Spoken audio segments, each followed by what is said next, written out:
side, there are nouns, and in the middle, there are demonstrative pronouns.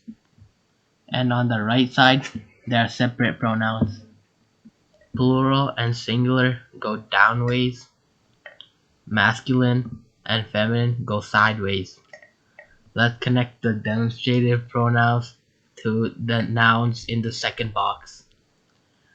Haza goes with mu'minun. Hadihi goes with mu'minatun. Haula'i goes with mu'minuna and mu'minatun.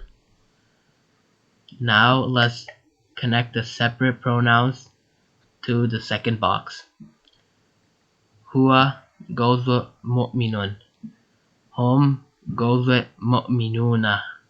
Hiya goes with mu'minatun. Hunna goes with mu'minatun.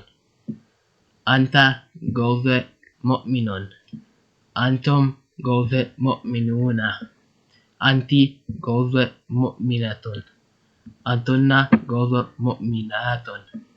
Ana goes with mu'minun and mu'minatun. Nahnu goes with mu'minuna and mu'minatun.